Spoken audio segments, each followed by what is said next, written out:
Okay, so we know that the school had a play and the adults were charged $12 per ticket and the students were charged $5 per ticket.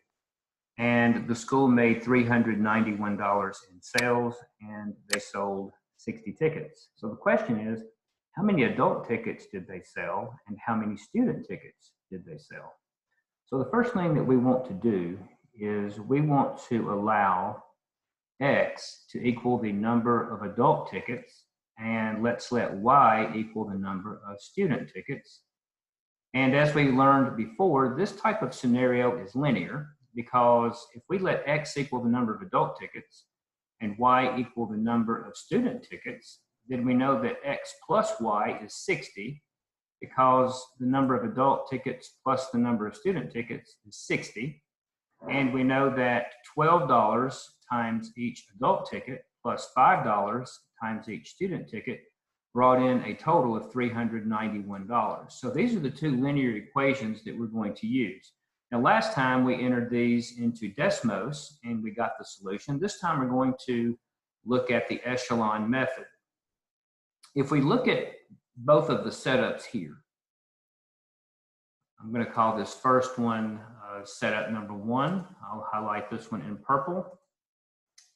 Notice that using this setup, I have X plus Y is equal to 60 on the top line.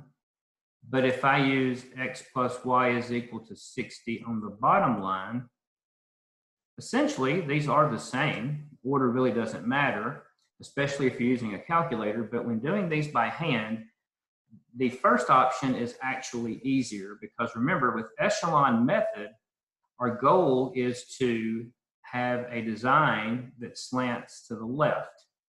In other words, we need to get rid of what we have in this second row first position. We need to zero that out. So what I'm going to do is I'm going to use the top scenario in order to solve. So let me clean this up a little bit and we will continue. So we're going to use this first option here. The first thing I want to do is I need to get rid of this term on the second row. That needs to zero out. Well, in order to do that, I'm going to multiply each term on the top row by negative 12, and then I'm going to take that result and add it to row 2. So if I multiply negative 12 times X, that would give me negative 12X, and then negative 12X plus 12X would give me a 0 here, which is what we're looking for. And then I'm going to go ahead and multiply negative 12 times Y on the top line, and negative 12Y plus 5Y would give me negative 7Y here. And then lastly, I'm going to multiply 60 times negative 12. That gives me negative 720. And when I add that to 391, that leaves me negative 329 here. So all I did was I multiplied negative 12 times row 1, and then I added that to row 2, which is perfectly legal when solving using the Echelon method.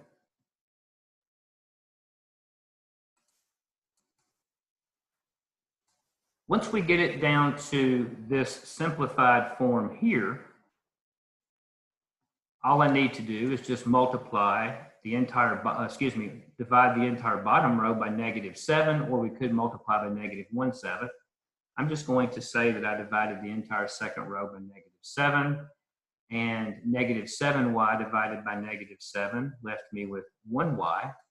And then if I divide negative 329 by negative 7, that gives me Y is equal to 47. And remember, Y represents the number of student tickets. So we now know that 47 student tickets were sold. And now that I know Y is 47, I'm going to just substitute the 47 back into the top equation and subtract 47 from both sides. And I know that X is 13. And this is the same answer we got last week when we solved by graphing.